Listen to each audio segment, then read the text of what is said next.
Gente amada do Senhor, graça e paz.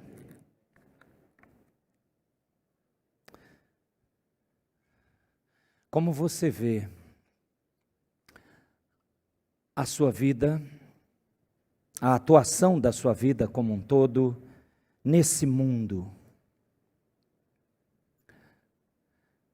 No momento que a gente escolheu e separou, e eu convidei todos os pregadores da nossa igreja, nesse mês de março, ao desafio de usar apenas como um norte, uma sugestão, uma ideia, o livro Contra o Fluxo. Você não vai achar ele nas livrarias, ele é um e-book apenas, e nem o meu ex-mestre falou que havia uma editora que está vendendo alguns livros dele, só e-book. Eu não sabia. Não é um livro novo, o livro do Dr. Augusto Nicodemos, Contra o Fluxo, mas é uma coletânea de mensagens que ele pregou logo que ele foi para a igreja de Goiânia. E evidentemente, para facilitar presbíteros, aspirantes, pastores não, pastores têm que, afinal de contas, estudaram mais ainda, mas nós não podemos exigir isso dos demais pregadores. Então, apenas para nos dar um norte, é que nós colocamos esse mês, esse tema em todas as mensagens da manhã e da noite, Contra o Fluxo. E na verdade é um questionamento sobre essa sua vida, essa minha vida, agora como crentes, os frequentadores de igrejas evangélicas, aqueles que dizem que a palavra de Deus é sua regra de fé e prática, aqueles que falam que só existe um caminho, uma verdade, uma vida, Cristo Jesus, aqueles que afirmam éramos pecadores perdidos, justamente condenados por Deus ao inferno, mas a graça do Senhor nos alcançou e hoje somos salvos pela bendita misericórdia desse Deus. Portanto, nós que nos auto-intitulamos cristãos, e ultimamente a gente precisa usar rótulos, adjetivos mais qualificantes, que deixam claro essa ideia, cristãos bíblicos, pessoas que são pautadas não por ideias dos homens, mas pela vontade de Deus. Enfim, como nós vivemos essa vida terrena, sabendo que ela vai acabar e a eternidade está chegando? Como você vive na iminência de que o seu Redentor eterno, que pela primeira vez veio para sofrer, padecer, se humilhar, ele virá na segunda vez como conquistador, julgador, sem misericórdia, porque a misericórdia estamos vivendo agora, como muito bem orou o presbítero Abraão, que ele tenha mais misericórdia. É o tempo de pedir misericórdia. Mas na sua segunda vinda, a palavra de Deus deixa claro que não mais haverá essa misericórdia, mas sim juízo. Como você vive o restante da sua vida terrena, aguardando a segunda vinda do Senhor? Como você está impactando essa sociedade? Por vários entendimentos bíblicos, a nossa cosmovisão não diz que vamos alterar a sociedade. Não vamos conseguir cristianizar e toda ela se renderá aos pés de Cristo. Não, seria muito bom. Seria maravilhoso não precisar do inferno. Mas a Bíblia diz que não será assim. Aliás, isso nos faz valorizar muito a nossa salvação, não, me parece isso. Se nós não sabíamos quem seria salvo e todos não seriam, mas alguns foram, e nesses alguns você foi incluído, me parece que a grande alegria, gratidão, contentamento tem que fazer parte dessa vida. Mesmo assim, mesmo não conseguindo erradicar nessa vida terrena o pecado e as coisas que separam o ser humano perdido de Deus, mas sim só na eternidade, só por obra gloriosa de Cristo, então eu preciso perguntar, ou melhor dizendo, a palavra de Deus traz para nós esse questionamento: como é que você vive? Impactando a sociedade, indo contra o fluxo dela. É isso que nessa noite eu queria compartilhar com vocês.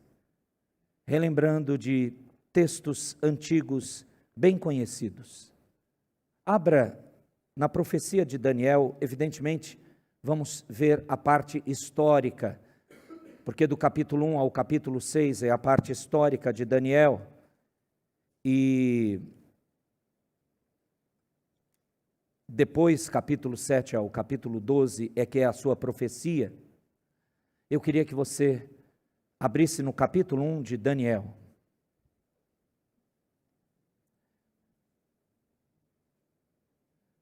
Eu tenho um desafio aqui de rogar que o Espírito Santo de Deus, na oração que vamos fazer agora, fazer com que os crentes, leitores da Escritura, relembrem um pouco, que o Espírito de Deus te ilumine para você relembrar um pouco do capítulo 1, do capítulo 3 e do capítulo 6 de Daniel.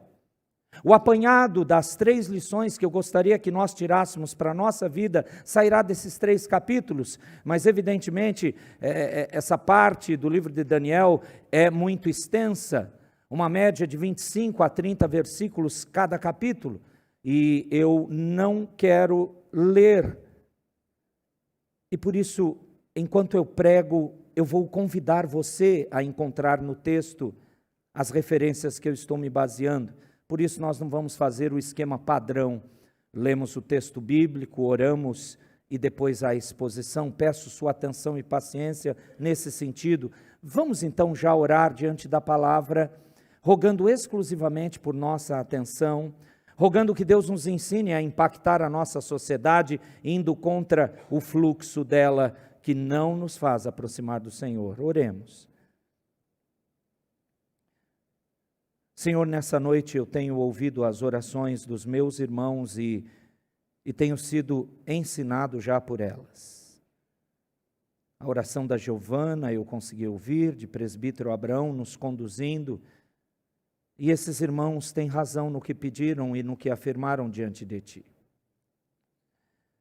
Nós nos agarramos, ó bendito Cristo, ao Redentor e Salvador que Tu és, e sem o Senhor não tem sentido nada que fazemos. Não adianta a gente querer se exaltar com qualquer mérito nosso, mesmo nas coisas do Teu reino. A glória nunca foi nossa, é Tua. E exatamente por isso que o Senhor é relevante, Tu és o Senhor. E é um fato, como ouvimos também na outra oração, que nós, apesar de nós, o Senhor nos chama de filhos e filhas.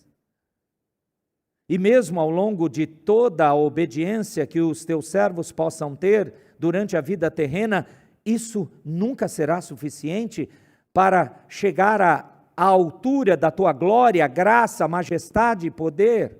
Somos dependentes de Ti, sempre somos. E por isso eu quero pedir que a Tua palavra venha nos unir para a luta que está acontecendo, a luta que envolve a nossa alma, a luta que envolve o nosso testemunho, a nossa unidade como igreja e, portanto, a nossa proclamação com a nossa vida, impactando a nossa sociedade, Pai, está em jogo há muito tempo.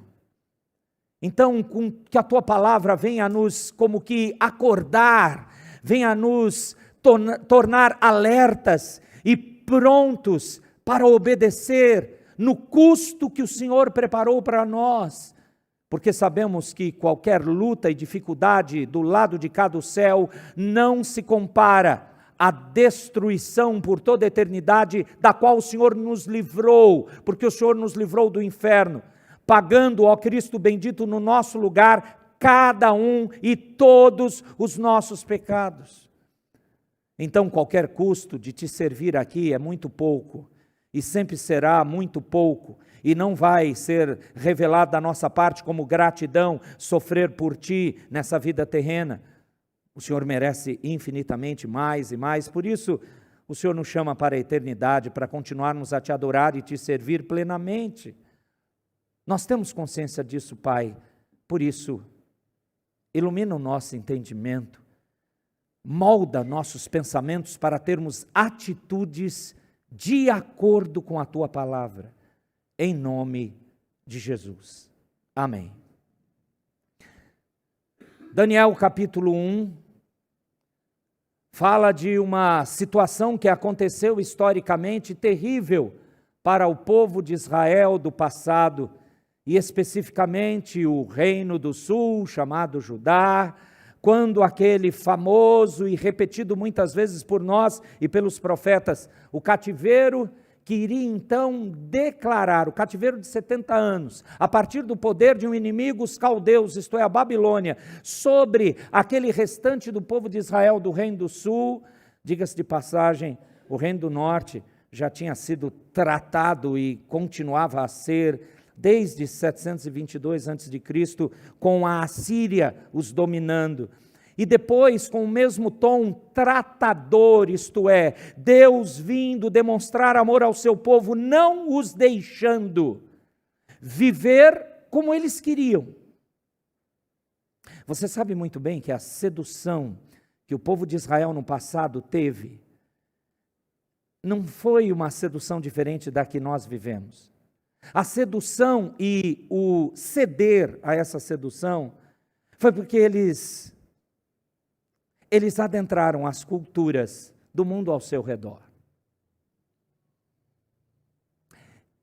Obedecer a Deus, aquela teocracia maravilhosa, mesmo o Reino Unido em Davi e Salomão, e separado, e havia alguns reis no sul, em Judá, capital Jerusalém, a capital Samaria era do Reino do Norte.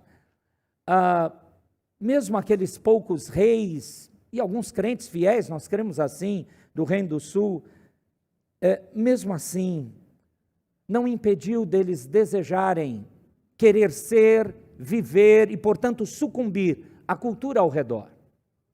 Por isso que quando lembramos dos irmãos do passado, nós precisamos trazer para nós, porque eles sofreram incredulidade. Por que essa incredulidade se tornou forte? Eles amaram aquele presente mundo. Hoje nós temos a mesma tentação. O mundo está aqui.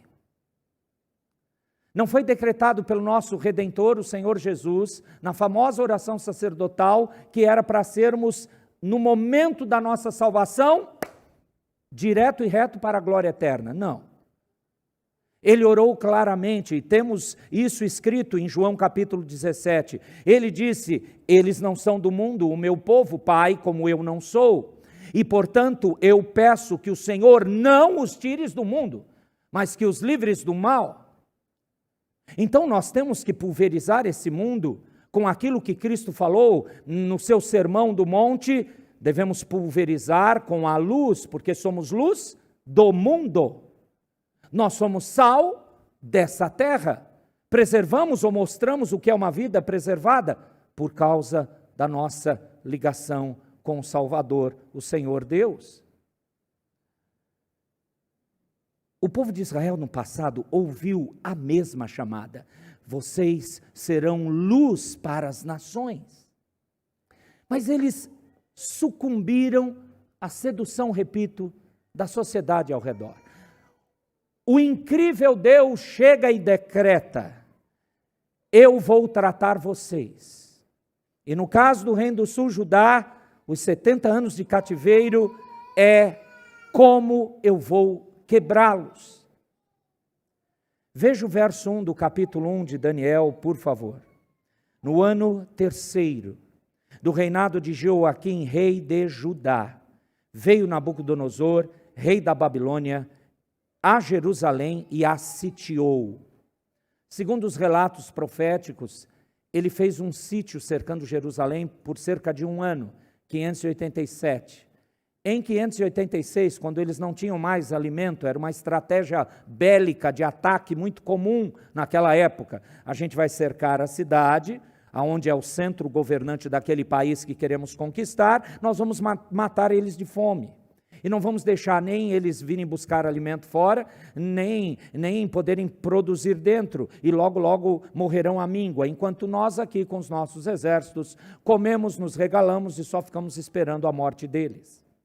Muito cruel, mas era assim que acontecia. A grande questão é, no ano seguinte, 586 a.C., Nabucodonosor invade e destrói.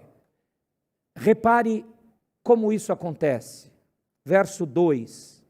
O Senhor lhe entregou nas mãos a Jeoaquim, rei de Judá, e alguns dos utensílios da casa de Deus. A estes levou-os para a terra de Sinar, para a casa do seu Deus, e os pôs na casa do tesouro do seu Deus. A primeira coisa que você já pode tirar das consequências de amarmos a sociedade ao redor, não querendo pagar o preço e o custo de ir contra o fluxo dela, é que maravilhosamente isso atrai o amor de Deus. Não, eu não vou falar que Deus está aqui castigando, o Deus irado do Antigo Testamento. Não, Ele é o Deus de amor. Ele nos disse isso através do seu Filho Jesus, que Deus açoita a todo filho que ama. O autor aos Hebreus aprendeu isso, e o autor aos Hebreus, com certeza, era judeu, era hebreu. E o Senhor Jesus demonstra na sua entrega, na sua primeira vinda, a plenitude desse amor. E aqui, o Senhor entregar o seu povo na mão de inimigos é amor. Quando Deus não deixa você do mesmo modo que você é, quando Ele convence você que não adianta você fugir do relacionamento com os crentes, fugir da igreja, fugir de qualquer outra coisa, apenas para você ter paz. Pelo menos eu estou consciente, vou viver do jeito que eu quero e ninguém me perturba. Querido, se Deus salvou e tem uma aliança com você, Ele não largará você, Ele vai tratar você. Aqui está, historicamente, Deus fazendo isso, entregando o seu povo aos inimigos. Porque o seu povo esqueceu quem era o Senhor. Se você lembrar, muito e muito tempo antes, Daniel é chamado de livro profético, ele é um profeta do início do exílio. Jeremias, como Abacuque, são profetas que viram o exílio chegar, pouco tempo antes. E Isaías já é um profeta muito, muito distante. Anunciou também isso. Mas, mesmo sendo muito, muito distante, a profecia de Isaías, por exemplo, no capítulo 1, você não vê Isaías dizendo como é que ele foi chamado a ser profeta? Não. O que você lê no capítulo 1 de Isaías é Deus falando: vocês se esqueceram de mim, Israel. Vocês não têm mais comunhão comigo. Um boi conhece o dono da manjedoura onde ele come. Vocês não me conhecem.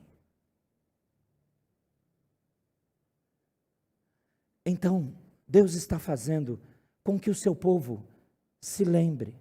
Ele anunciou que isso ia acontecer. Ele falou: o relacionamento com o mundo gera e traz a minha ira tratadora, mas na verdade é porque eu amo vocês, eu não quero deixar vocês assim. E se você leu atentamente, ou melhor dizendo, ouviu a leitura que eu fiz do verso 2, de maneira bem exclusiva, Nabucodonosor vai atacar o quê? O templo.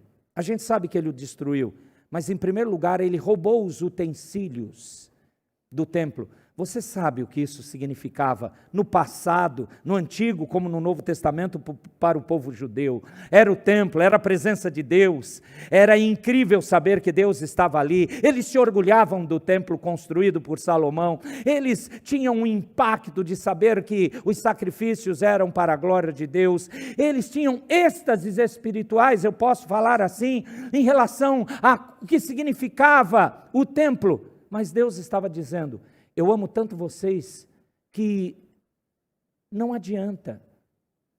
Lembrando de Isaías capítulo 1, de que me serve a multidão dos seus sacrifícios? Eu estou cansado da ligação do pecado de vocês com cultos, celebrações. Não tem coerência. Então, para que templo? Para que adoração?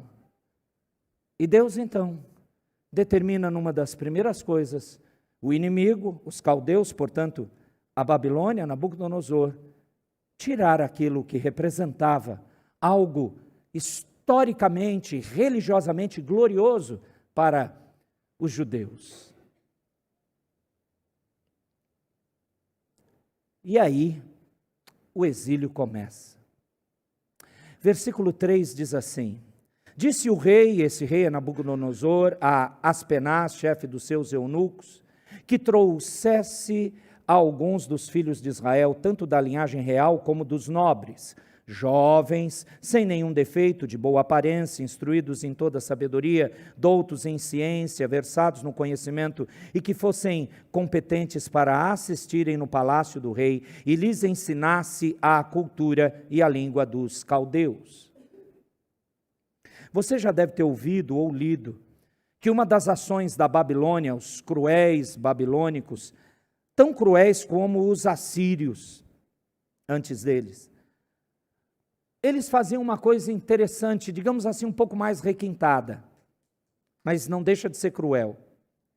Eles tinham um projeto de arrancar a cultura, o costume, a natividade, isto é, serem nativos de uma região, os povos que eles conquistavam. E eles faziam um processo que a gente poderia chamar de lavagem cerebral. E eles começavam, em primeiro lugar, com esses jovens que já eram os melhores. Repare aqui, e a gente sabe que vai aparecer o Daniel, o Ananias, o Misael e o Azarias. Eles vão aparecer aqui como sendo aqueles doutos que fizeram a faculdade melhor de Jerusalém. Só estou contextualizando. Eles, de fato e de verdade, conheciam tudo, eram jovens de primeira. E eles foram chamados para poderem, como cativos, portanto escravos, talvez não dos serviços braçais. Graças a Deus, Deus lhes poupou disso, mas eles deveriam ser os primeiros a beber de toda a cultura. Eles iam ser aculturados, eles iriam sofrer uma desculturalização para receber uma outra cultura. Sabe o que é interessante? Já que o povo de Israel exatamente está sendo tratado porque abraçou o mundo e não a Deus, a consequência principal do castigo é: o inimigo vai enfiar o mundo goela abaixo da sua mente e coração. O incrível é que Daniel, os seus amigos, no capítulo 1, eles já mostram que não ia ser assim. E por mais que eu já tenha lido comentários e conversado com pessoas que conhecem mais o hebraico do livro de Daniel do que eu não consigo ver que não está errado você e eu pensarmos assim. Preste atenção. O que você ouve no verso 8, depois de resolverem, de saberem, esses jovens, que eles iam ser aculturados, isto é, iam ser cooptados por uma outra cultura, que ia fazer essa lavagem cerebral que eu mencionei,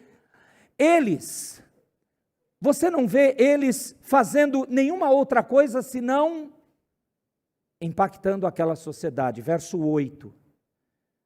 Resolveu Daniel firmemente não contaminar-se com as finas iguarias do rei, nem com o vinho que ele bebia. Então pediu ao chefe dos eunucos que lhe permitisse não contaminar-se. Mas a questão não era só Daniel, os amigos dele também.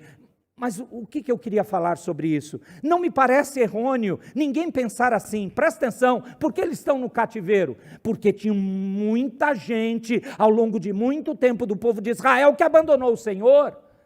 Mas me parece que eles não. Mas eles estão sofrendo castigo, outros que erraram, eles estão sofrendo castigo. Já teve essa sensação? Alguns crentes estranhos, para não dizer não verdadeiros da nossa época, fazem muitas patetadas por aí e quando querem pagar o preço da retribuição, quem paga? Todos os crentes. Até você que obedece, que luta, que está firme. Você fica revoltado? Porque tem vezes que eu fico. Antigamente, eu falava, sou de uma igreja de Cristo, porque, na verdade, eu não posso ficar exaltando o denominacionismo. Irmãos, eu mudei de ideia. Você é crente de onde? Eu sou crente da Igreja Presbiteriana do Brasil. Conhece? A gente conhece a Escritura, a gente depende da Escritura. E olha que a gente muitas vezes faz umas coisas erradas, mas Deus tem misericórdia e a gente volta para a Escritura. Porque eu já não pensei como Daniel aqui. Eu fiquei já revoltado. Que coisa! E quando falam mal da sua igreja, sem nunca terem pisado aqui, ou conversado com vocês, ou falado com o pastor, e dizem, seus sorveterianos, ou acusam você de matar o Espírito Santo, ou que, como muito bem pregou hoje de manhã o presbítero Gregory, vocês só têm aparência. Cadê os frutos? Aí veio um irmão, amigo, esse é um irmão de verdade, de uma outra denominação, e diz assim, ei pastor, a gente costuma dizer, Jeová está sacudindo a figueira. Lembrei do sermão.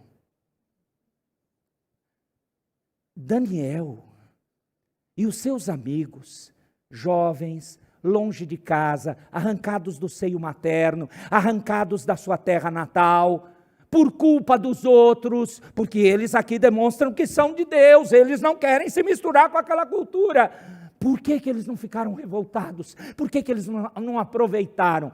Quantos de nós não aproveitariam, hein? Vou viver numa boa, não vou ser tão escravo assim, não vou sofrer tanto, é só fazer aquilo que os nossos irmãos já fizeram, aceitar a cultura, aceita. Como é que é a frase? Aceita que dói menos? Meu Deus, é isso? Ele não fez isso. Ananias e Misael e Azarias não fizeram isso.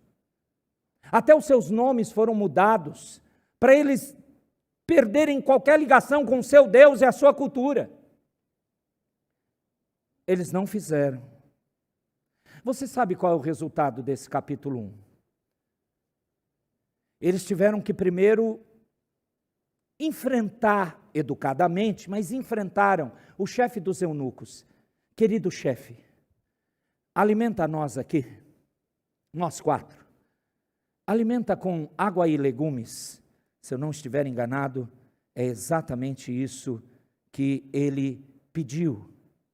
Verso 12, experimenta, peço-te os teus servos 10 dias, e que se nos deem legumes a comer e água a beber, só. Experimenta 10 dias. Não, aqui não é uma dieta de Daniel para você ficar fitness. 10 dias de água e legume. Eu estou esperando alguém inventar isso, não se espante. Depois você dá um Instagram, alguém vai inventar. Não é isso. Eu não creio que eles passaram 10 dias confiando nas beterrabas, legumes, cenouras, beterrabas e tudo aquilo que envolve os legumes. Eu não tenho que saber tudo, vocês sim, eu não. Eu preciso é pregar logo. Você tem que pensar. Eles não sucumbiram ao que deveriam sucumbir. Estavam sozinhos, longe da realidade do seu lar. Estavam pagando, e eu quero dar uma ênfase nisso, pagando o preço do erro de outros. Mas eles não largaram Deus, apesar da pressão da cultura. E eu não creio que eles passaram 10 dias confiando na cenoura, na beterraba, no pepino. Não. Eu imagino, isso não é pecaminoso não, porque esses meninos, esses jovens, quiseram dizer que amavam mais a Deus do que essa sociedade, que não iam se dobrar a nada, mesmo correndo o risco de morrer, porque para um babilônio senhor como Nabucodonosor, um escravo a mais, um a menos, esses 4 estão prejudicando o trabalho, espada neles e vamos tocar a vida. Arriscar a vida é algo que a gente não sabe no cristianismo brasileiro, não é verdade? Pelo menos eu não sei. Se você sabe, depois me explica. Como é arriscar a vida como crente no Brasil? Por causa da fé? Não, a gente não sabe. Eles estavam sobre essa ameaça. E por 10 dias eu tenho plena convicção que eles oraram, que eles pediram a misericórdia de Deus, que eles confessaram os seus pecados. Sabe por quê? Porque lá no final do exílio, eu vejo um homem chamado Neemias, quando soube que realmente os muros de Jerusalém estavam em cacos, já não tinha, tudo estava largado, e ele recebeu aquela ordem de poder voltar. Neemias chorou, e na oração dele você ouve ele dizer: perdoa os nossos pecados, Pai, nós merecemos mesmo isso. Neemias era do time de Daniel, não cronologicamente, mas espiritualmente. Talvez Neemias, igual Daniel, fazia parte do povo que sempre creu no Senhor, que ouviu o clamor e o ensino dos profetas, que não queria ceder ao mundo ao redor, que talvez somado a Jeremias, ele se juntavam com o povo. Gente, é verdade, Deus nos ama, Ele vai nos tratar, porque a gente pisou na bola, nós amamos essa sociedade, nós nos entregamos a um padrão de vida diferente, completamente díspare daquilo que Deus quer. A gente merece isso. Talvez Daniel, Neemias, Jeremias eram assim. Aqui eles clamaram, aqui eles buscaram a Deus, aqui eles lembraram, pelo menos na mente, eu creio, das sagradas escrituras, da lei, lembrando o que Deus fez, e isso foi registrado, como o Senhor abriu o Mar Vermelho, como o Senhor deu a conquista por Josué a terra prometida. Senhor, o Senhor é o Deus do poder. Ajuda a gente aqui. Quem? 4 miseráveis jovenzinhos judeus, desconhecidos para qualquer caldeu da época e que verdadeiramente estavam longe de qualquer referência de apoio, mas não longe de Deus. Essa é a primeira lição que a gente precisa tirar do capítulo 1. Aliás, é a lição do capítulo 1. Não negocie a sua fé por causa da cultura. O resultado é que 10 dias depois, não apenas por causa do regime alimentício, mas por causa da comunhão com Deus, ou melhor dizendo, por causa do Deus que os preservou, eles estavam melhores que os outros. Muito melhores. Verso 18, vencido o tempo determinado pelo rei para que os trouxessem, o chefe dos eunucos os trouxe à presença de Nabucodonosor. Leiam o verso 19, a uma só voz, por favor, o que diz do capítulo 1? Então...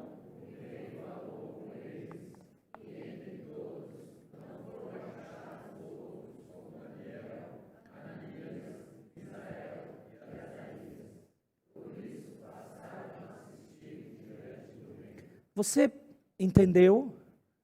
Deus abençoou, Deus cuidou. Aliás, depois leia o verso 17, porque Deus deu conhecimento, inteligência de toda a cultura e sabedoria para os amigos de Daniel, e para Daniel, além de inteligência, deu compreensão de visões e sonhos. Deus estava com eles no meio da batalha de impactarem a sociedade e não cederem ao mundo. Não negocie sua fé por causa da cultura. Não negocie. Simples assim. Isso aponta para alguém que veio,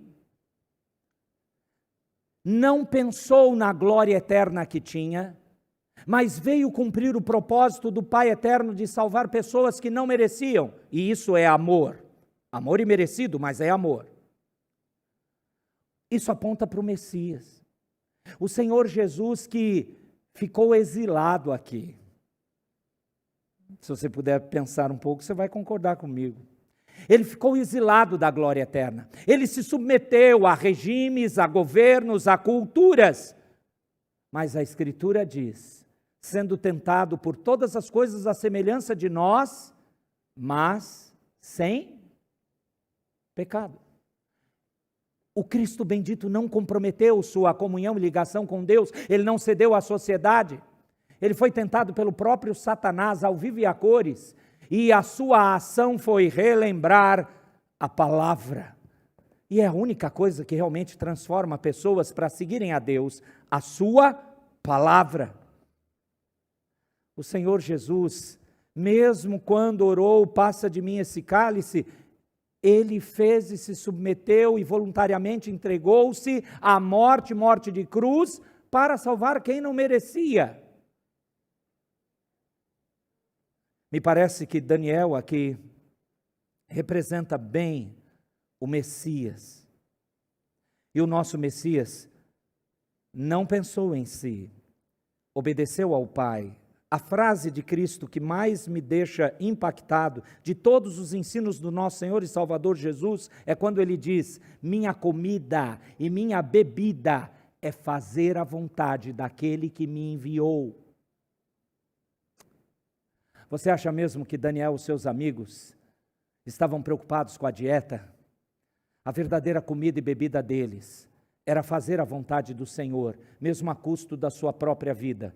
O Messias entregou a sua vida para você e eu não estarmos mais sendo vendidos, subvertidos por uma cultura pecaminosa. Nós somos do reino agora, nós somos dele.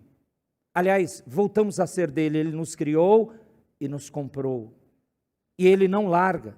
E quando ele trata você com lutas, talvez semelhantes ao Israel aqui com o cativeiro, é porque ele te ama. Então, o capítulo 1 nos diz, repito, não negocie sua fé por causa da cultura. Capítulo de número 3, por gentileza. E de novo, amados, fiquem em paz, não vou ler os 30 versículos, por favor, não. Eu de novo vou pedir para você lembrar, e que o Espírito Santo nos auxilie na minha rápida tentativa de trazer isso à sua memória. Não há cronologicamente no registro, se foi o próprio Daniel ou algum outro escriba que ele mandou registrar, não há detalhamento de tempo. Mas aqui não é mencionado no capítulo 3, Daniel. O que é mencionado são os seus amigos, Ananias, Misael e Azarias, ou Mesaque, Sadraque e o Abednego. Bom, os estudiosos muito bem afirmam que com certeza Nabucodonosor aqui, ele demonstrou o seu orgulho e a sua exaltação em grande estilo. Ele mandou fazer uma gigantesca estátua, mais ou menos oca, provavelmente na base, onde teria uma fornalha. Bom, estátua, fornalha, a ligação com o culto pagão é óbvia. Era para sacrificar alguma coisa ao que aquela imagem representava. Aquela imagem, segundo Daniel capítulo 3, era a imagem do próprio Senhor, governante, dominador, imperador, o Nabucodonosor. E, portanto, os sacrifícios iriam ser feitos, senão não haveria fogo ali, fornalha, ia ser só uma estátua. Mas havia uma fornalha. Se na base da estátua ou do lado, havia uma fornalha. E a ordem desse megalomaníaco, exaltado, orgulhoso, dono de tudo, é que uma orquestra tremenda iria tocar, instrumentos incríveis. Imagino eu, na minha pouca sabedoria musical, algo do tipo pam pararam pam pam. Mas um negócio poderoso. Nós temos o nosso aspirante Daniel, ele é doutor em música, né? Toca cello e tal. Ele toca de vez em quando em algumas orquestras aqui em São Paulo, e deve ser lindo quando todo mundo toca junto, não é, Daniel? Não é? Deve ser, né? Eu queria ver. A minha esposa está doida para eu levar ela no municipal há 30 anos. E eu não consigo. Se você conseguir alguma coisa, fica a dica, hashtag. Presta atenção. Você já viu ao vivo uma orquestra? Ah, desculpa. Mesmo você sendo crente, você chora. Ah, é muito legal. Aquele negócio de ouvir no CD, de ouvir a cultura na TV. Ah, para, não. Ao vivo. Ao vivo. Fecha os olhos. Querido, o cidadão, esse rei, o Nabucodonosor, preparou um negócio assim, mas devia ser muito poderoso o som, ou deveria, poderoso o som não, a quantidade de instrumentistas devia ser grande. Por quê? Porque aonde foi colocada a estátua era um campo, algo mais ou menos que na Babilônia existia, chamado Dura. Esse campo era reto, né? Assim, era uma planície. E, portanto, quilômetros e quilômetros, a estátua era realmente gigante, daria para ver e daria para ouvir. Todo mundo, no dia dessa grande inauguração, que ouvisse aqueles instrumentos, tinham que se prostrar no chão, aquela reverência ao Deus Nabucodonosor. Aconteceu, como sempre, todos os governos têm corrupção, e não era diferente no governo do Nabucodonosor. E diz o verso 3, prefeitos, sátrapas, governantes, juízes, tesoureiros, magistrados, conselheiros, todos os oficiais da província estavam lá para consagrar a imagem. E eles sabiam muito bem que aqueles três, Ananias, Misael e Azarias, eles tinham crescido no poder governamental, mas eles não eram nativos, eles não são da Babilônia, e eles estão ganhando talvez mais que a gente. A gente fica lá, aguentando as loucuras do Nabucodonosor, né? Aos pés dele, que é a palavra que eu pensei eu não posso falar, estava lá, né? Sempre, lá, aguentando a loucura dele, e esses três que vieram, como é que era o nome mesmo? Reino da onde? Judá, que nome é esse? Essas misérias estão crescendo no seu poder, e o rei confia neles, e cada vez mais estão exaltados. A gente precisa acabar com eles. Eles vão contra os nossos planos. Bom, chegaram para Nabucodonosor e falaram uma coisa que parece que já estavam sabendo que ia acontecer. Antes de eu ler o verso de número 12, eu quero já que você se prepare para o seguinte. Quando você impacta a sociedade, as pessoas não precisam ouvir você falar um hino evangélico ou ver você com a Bíblia na mão. O mundo está observando o seu modo de viver. E o mundo sabe, por causa do seu modo de viver, que tipo de escolhas em relação à cultura, em relação ao mundo, portanto, à sociedade, você fará. Por que o Senhor diz isso? Preste atenção. Verso 8 diz: ora, no mesmo instante, se chegaram alguns homens caldeus e acusaram os judeus. Disseram ao rei Nabucodonosor: ó rei, vive eternamente. Tu, ó rei, baixaste um decreto pelo qual todo homem que ouvisse, aí vem a lista dos instrumentos, verso 11, e qualquer que não se prostrasse e não adorasse, seria lançado na fornalha de fogo ardente. Há uns judeus, homens judeus, que tu constituíste sobre os negócios da província da Babilônia, o Sadraque, o Mesaque e o Abednego. Estes homens, ó rei, não fizeram caso de ti, a teus deuses não servem, nem adoram a imagem de ouro que levantaste. Se você ler cronologicamente os versículos, ainda não tinha sido tocado instrumento nenhum. Verso 4, o arauto apregoava a ordem. Verso 6, qualquer que se não prostrar e não adorar, será no mesmo instante jogado. Verso 7, portanto, quando todos os povos ouviram o som da trombeta, e adoraram a imagem de ouro. Verso 8, cadê os meninos? A atitude deles já estava clara. Eles não iam se dobrar. E eles disseram: eles estão contra o Senhor, a sua adoração. E olha quem eles são, eles representam o teu domínio, ó Nabucodonosor, viva para sempre. O incrível não é essa ameaça. O incrível, de novo, não é os três aqui correrem o risco de vida. O incrível é a segunda lição que a gente precisa tirar. Essa lição vem não porque eles receberam um milagre, o milagre de não morrerem naquela fornalha, porque eles foram lançados, o texto diz. Eles foram libertos no fogo, mas a questão não é essa. A questão é como eles compreendiam a ligação deles com Deus. Verso 16. Depois Nabucodonosor falar lá, olha, eu vou tocar, eu quero ver vocês se dobrarem, senão qual é o Deus? Porque eu sei que a desobediência de vocês, essa vida diferente de vocês em relação à minha cultura e à minha sociedade, é por causa do que vocês creem. Então eu quero ver o Deus que vai livrar vocês da minha mão. Isso é o 15 resumido. 16. Responderam Sadraque, Mesaque e Abednego ao rei: ó Nabucodonosor, quanto a isto, não necessitamos te responder.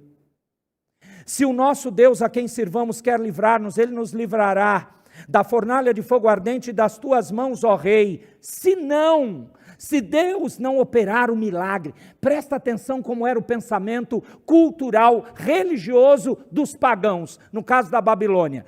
Crer em um Deus é fazer negociata, é relacionamento utilitário, é toma lá da cá. Eu obedeço, ou faço algum sacrifício, ou coisa do gênero, o Deus me corresponde, ou me abençoa, ou me presenteia com alguma coisa incrível, miraculosa. É por isso que Nabucodonosor diz assim: vocês seguem esse Deus, em contrapartida vocês esperam que ele livre vocês da luta. O que esses meninos estavam vivendo? Eles estavam vivendo que Deus, por amar o seu povo, colocou-os na luta. Por Jesus amar o povo salvo, disse ao Pai: não peço que os tires do mundo, mas que os livres do mal, porque eles precisam estar aqui, ser moldados aqui, eles precisam confiar em mim aqui, e eu vou tratá-los assim, e toda a minha glória será recebida, porque eles cederão a mim. Esses meninos já sabiam que ter relacionamento com Deus não é porque Ele faz coisas boas, porque milagres não sustentam a fé. Primeiro ponto. Segundo ponto, Deus operar livramentos não sustenta a fé, porque enquanto você estiver nessa vida terrena, outras lutas virão. As lutas e provações só cessarão aqui quando você estiver na glória eterna. Então, como é que você vai basear sua comunhão com Deus? Como é que os três baseariam qualquer ligação com Deus? Por isso eles falaram, sinceramente, em cima de uma comunhão e uma fé com Deus, que não cedia à cultura. Eles não iam adorar mais nada, portanto seguir mais nada que não fosse o Senhor, mesmo ao custo da sua vida.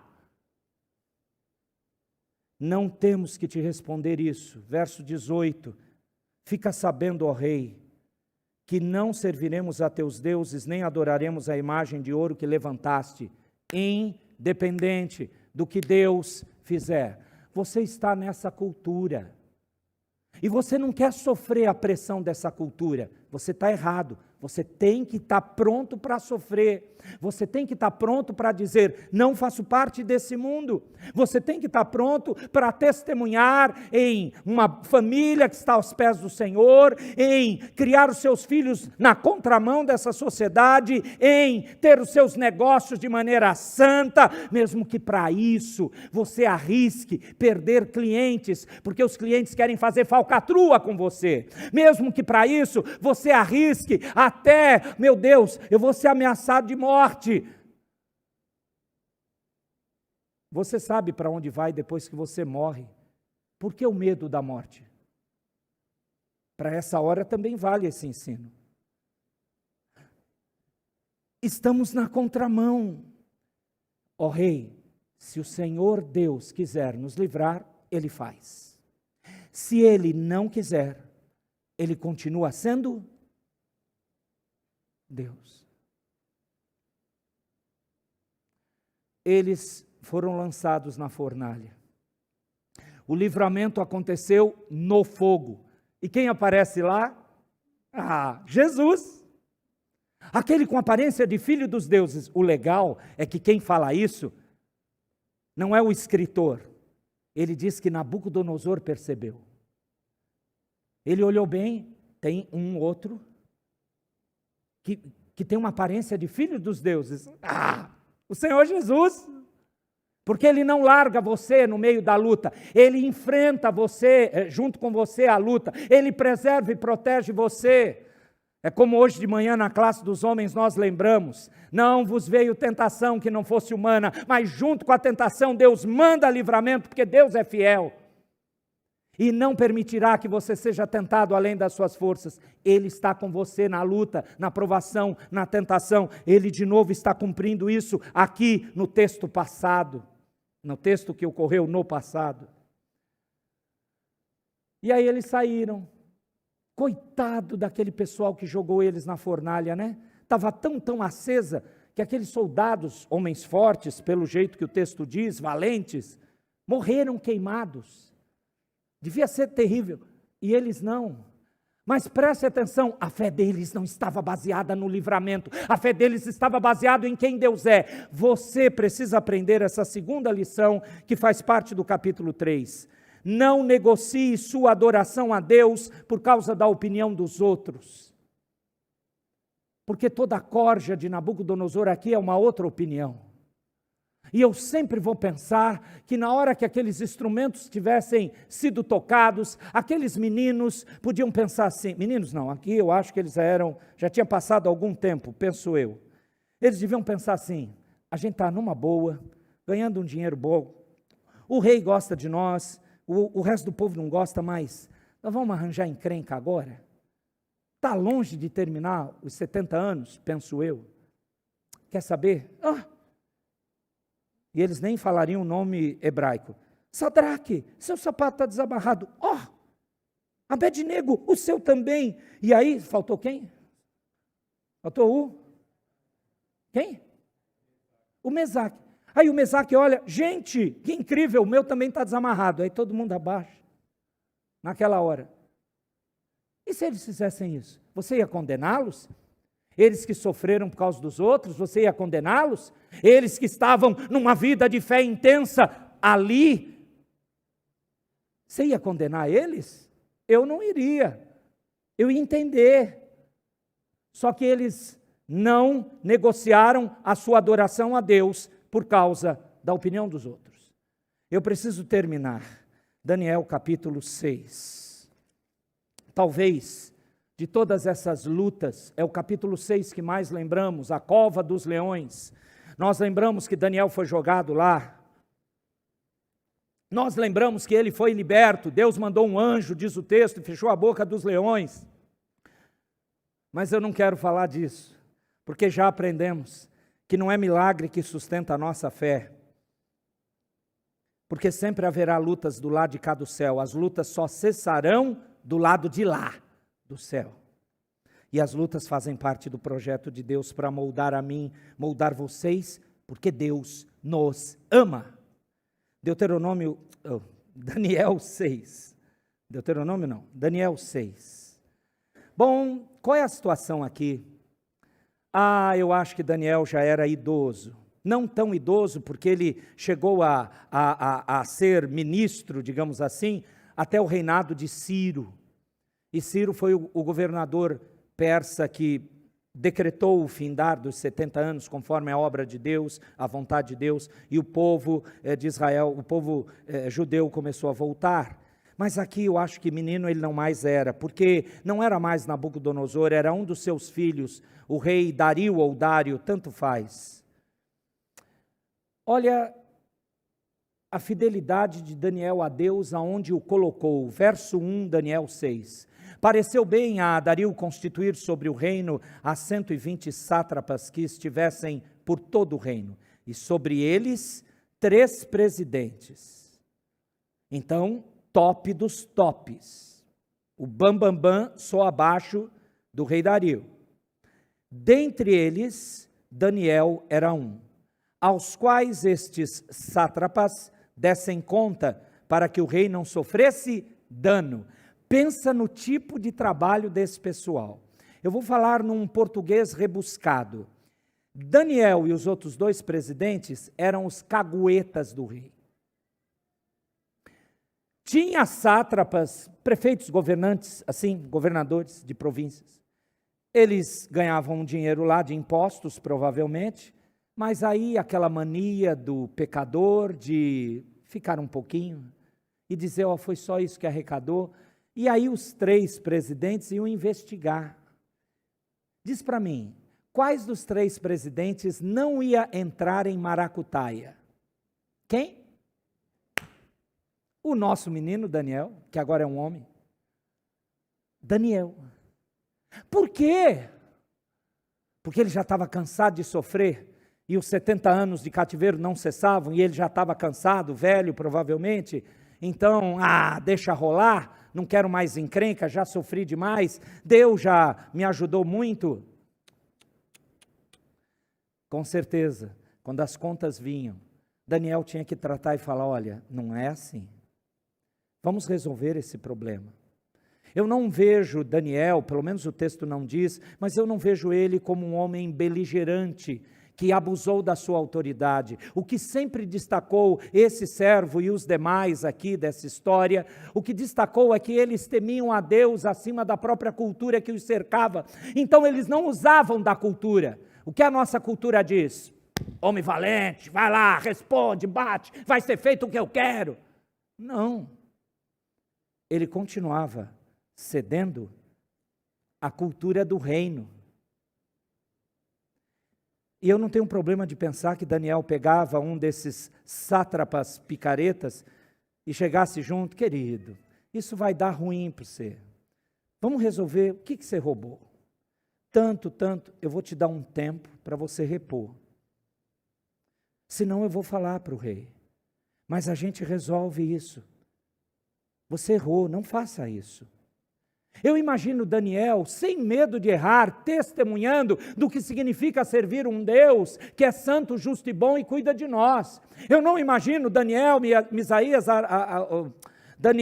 Ananias, Misael e Azarias como sendo aqueles que ficavam calados na sua cultura, a cultura podre ao redor. Eu imagino eles falando, como nós vimos, todo sofrimento, e esse no capítulo 6 vai ser mais um, todo sofrimento é porque eles testemunhavam na prática, na vida, no pensar, no falar, no agir.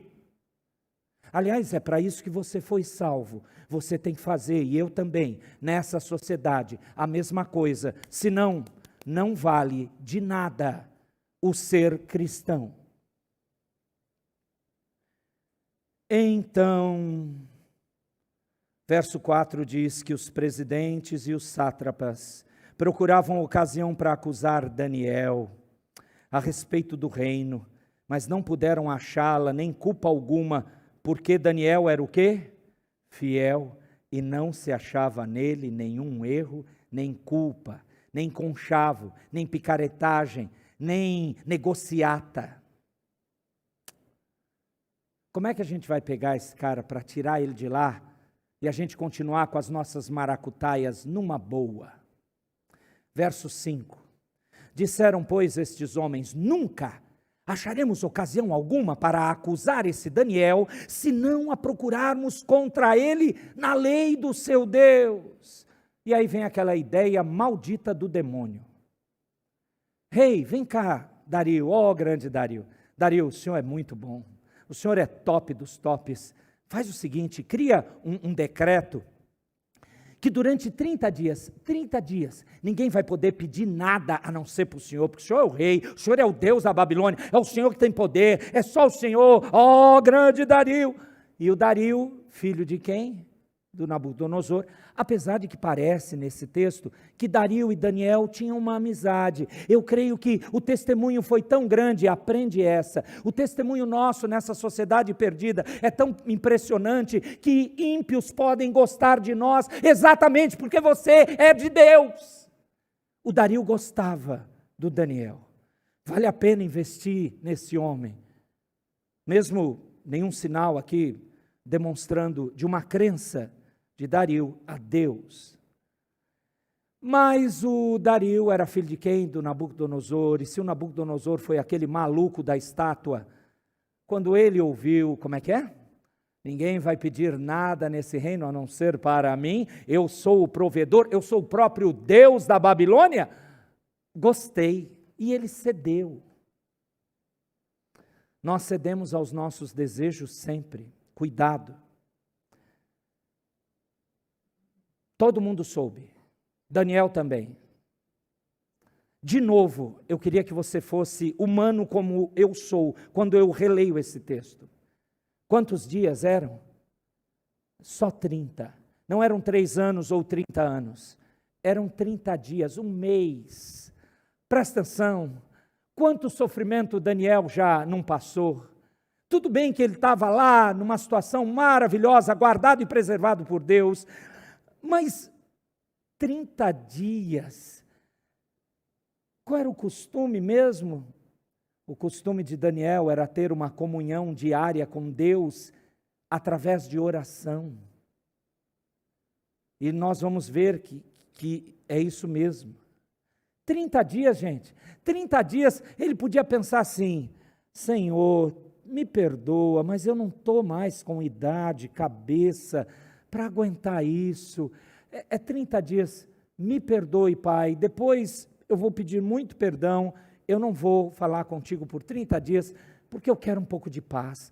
Eu sei, a maracutaia, eu imagino que, como um crente conhece a sociedade onde está, sabe muito bem avaliar aonde tem as minas terrestres ou as minas humanas que podem explodir contra ele. Eu creio que Daniel era um homem que sempre foi sábio, segundo o capítulo 1, ele continuava com a sua sabedoria, e ele, Senhor, ele podia pensar assim, você não acha? Senhor, esses caras querem a minha caveira, eles talvez vão contratar assassinos para me matar se eu continuar te buscando. 30 dias, Senhor.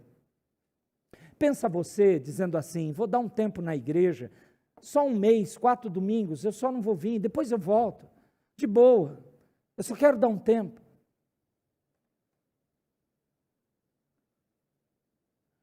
Eu confesso a vocês que se eu lesse isso aqui, eu ia concordar com o Daniel. Eu não ia dizer que ele era ruim, seu Judas, não. Eu ia dizer, cara, eu acho que eu ia fazer o mesmo. Verso 10.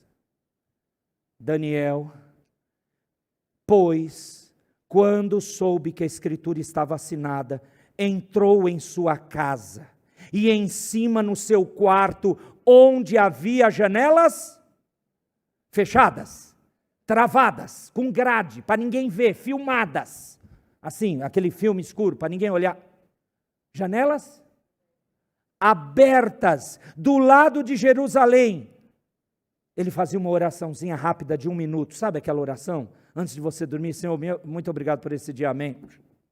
É isso? 3 vezes por dia.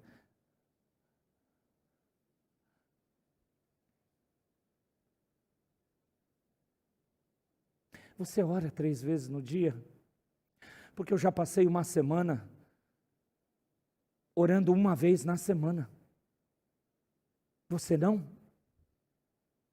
O meu irmão aqui, no meio de uma situação terrível, que eu daria todo desconto para ele, o cara não parava de orar 3 vezes por dia. E ele não via Deus fazer nada. Deus não encurtou os 70 anos de cativeiro.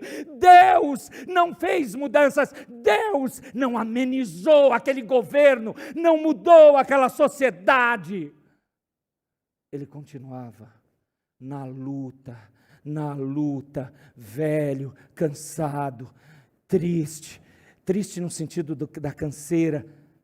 Mesmo assim, o relacionamento dele com Deus continuava firme. Aponta de novo para o Senhor Jesus. Se não, veja comigo, por favor, veja comigo, o Senhor Jesus. Ele disse, eu quero fazer a tua vontade, Pai, não vou fazer a minha. Ele chegou na cruz e ele não disse, Senhor, eu não aguento mais esses inúteis. E ele podia estar na cruz. Pensa na cena. O Senhor Jesus podia dizer lá: eu cansei, esses miseráveis não servem de nada, merecem o inferno mesmo, é agora. Só que ele não fez isso. O Senhor Jesus disse: Pai, perdoa-lhes, eles não sabem o que fazem. O Senhor Jesus foi até o fim e disse: está consumado. E entregou o Espírito, mas antes ele gritou: Pai, me abandonaste. Por quê?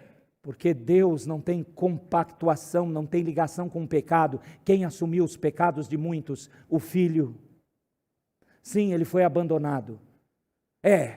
Deus abandonou o Filho para não abandonar você. Pensa nisso, não é frase de slogan para colocar num adesivo no seu carro. O Pai abandonou o Filho para não abandonar você.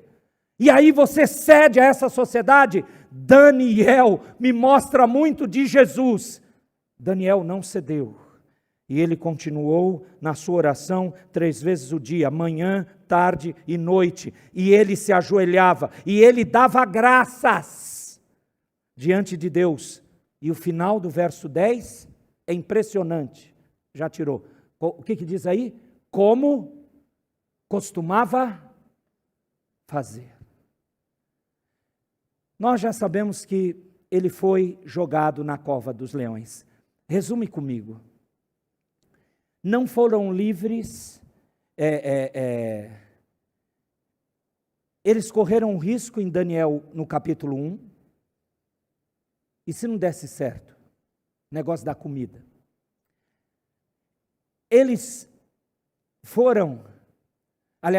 não foram libertos de correr esse risco, capítulo 1, os meninos lá, os 3, não foram libertos da fornalha, não foram, eles caíram. Daniel, capítulo 6, não foi liberto da cova dos leões. Percebe? Esse é o teu Deus. O teu Deus faz aquilo que Ele quer. E você precisa entender que Ele é Deus e servi-lo porque Ele é Deus e não por causa das benesses que Ele pode te dar. Ele é Deus, adore a Ele porque Ele é Deus. E quando você estiver na glória eterna, o que você vai fazer? De tantas coisas que vamos fazer lá, o resumo de tudo é: você vai adorar a esse Deus.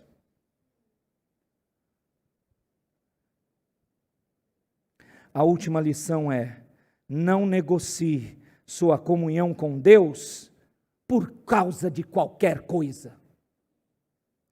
Não negocie sua fé por causa da cultura, não negocie a sua adoração a Deus por causa da opinião dos outros, não negocie a sua comunhão com Deus por coisa nenhuma.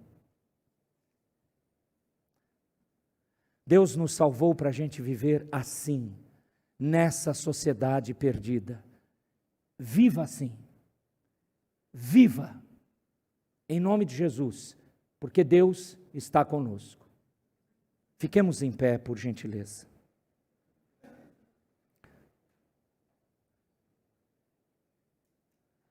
Oremos, recebamos depois a bênção, e como de costume, o hino 5 nós vamos louvar.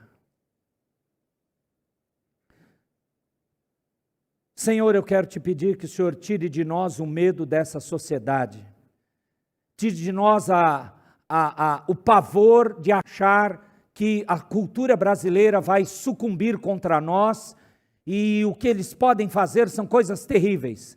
Tua palavra diz que o máximo que talvez a nossa cultura faça contra nós é nos matar, mas depois disso nada mais pode fazer. Por isso que vale mais a pena temer a Ti. Porque o Senhor não nos condenou ao inferno, ao contrário, o Senhor nos separou para a glória eterna. Pai bendito, coloca em nós a ousadia de impactarmos a nossa sociedade simplesmente, naturalmente, vivendo pela Tua palavra. Conscientiza toda a nossa igreja, a minha vida, a minha família, a família dos meus irmãos, todos nós, que o Senhor é tão, tão, tão poderoso, que o Senhor quer que brilhe a nossa luz sobre esse mundo, que o Senhor quer que nós, como sal, preserve e mostre a verdadeira vida, que o Senhor quer que nós, mesmo se chegarmos a custo de qualquer coisa, não negociemos a nossa comunhão, nossa fé, nossa adoração a Ti, por causa de qualquer coisa que seja dessa sociedade. Dá-nos clareza para isso, em nome de Jesus. Amém.